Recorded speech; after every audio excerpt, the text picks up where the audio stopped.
It is an honor to be here, and my colleagues and I look forward to a week of productive discussions. As you may know, citizen security is one of our embassy's primary areas of partnership with the government and people of Belize. Since 2008, under the Central America Regional Security Initiative, or CARSI, the U.S. government has committed over $40 million to citizen security initiatives in Belize. And we can't address citizen security without including cybersecurity as an important part of that dialogue. Gatherings like this are vital to expanding our collective understanding of the challenges and opportunities in cyberspace, and to further strengthen the professional networks necessary to prepare for, defend against, respond to, and mitigate threats. Cyberspace knows no borders, and no one is immune to the threat of cybercrime or violence. We're all in this together. The cyber world that we live in poses very real threats, from exploitation of children to the cruelty of cyberbullying. Predators capitalize on the anonymity of cyberspace to target victims, whether to lure them to sexual exploitation or other criminal activity. Compromising images of young girls and women are exploited online, while the male perpetrators' identities are often concealed in shocking videos. The U.S. has experienced its own share of cyber violence. Cyber exploitation shook the United States Marine Corps, shocked Americans, and resulted in new military guidance regarding online conduct, congressional inquiries, and ongoing investigations. Cyberbullying is so extreme that it has unfortunately resulted in teenage suicides. The iSafe Foundation notes that in the United States, over half of adolescents and teens have been bullied online, and about the same number have engaged in cyberbullying. No one is immune. And together, we must fight these threats. At the Embassy, we launched the Be Bold for Change and Show Cyber Respect campaign. We were honored to partner with Special Envoy for Women and Children, Mrs. Kim Simplis-Barrow, Mayor Khalid Belisle, Mayor Fern Gutierrez, victims of cyber violence, parents, students, NGOs, and international organizations to raise awareness about the effects of cyberbullying and to foster cyber respect.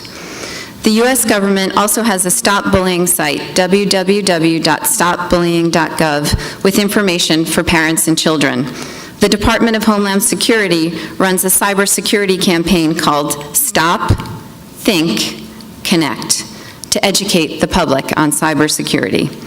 While cyberspace adapts, innovates, and changes, one aspect will remain constant: the need to further strengthen our national coordination networks. Industry, government, the public, and other stakeholders, all represented here today, have important roles to play in implementing 21st century cybersecurity. For many of us, this is a relatively new phenomenon. It was not too long ago that the responsibility for cyber in both the public and private sector fell largely to technical experts. However, in recent years, cyber issues have become a priority for experts focused on national security, economic policy, and increasingly, foreign policy. Discussions about cyber issues once occurred in remote offices in the back rooms. Now they're held in principal meetings and boardrooms.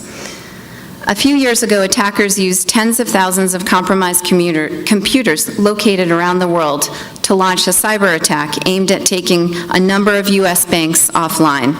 The U.S. government gathered information from victims, studied the attack, worked with partners, and used diplomatic channels to respond with the support of more than 20 governments. And we are very grateful for their support. This example underscores both the potential economic devastation that cyber threats pose, as well as something that was relatively new for governments, an established role for diplomacy in cyberspace. You may not know this, but the United States has nearly 100 cyber diplomats serving at our embassies and missions worldwide, and conversations on cyber issues are occurring at the highest levels of government and featured during multilateral discussions like those among the G7 nations.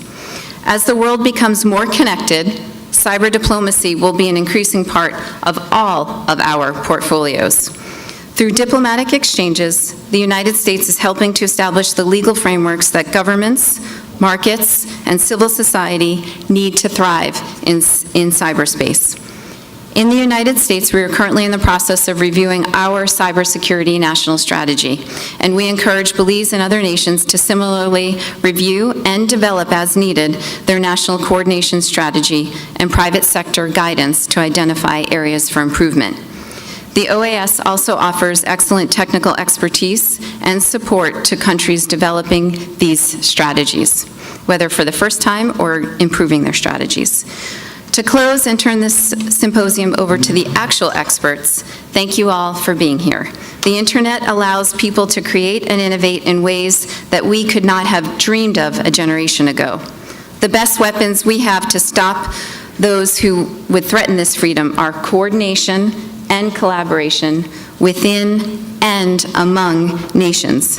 If there's any group of people who can understand and appreciate the importance of networking in multiple senses of the word, it is all of you who work on cyber issues. Thank you again for inviting me here today, and I wish you all a wonderful and productive week.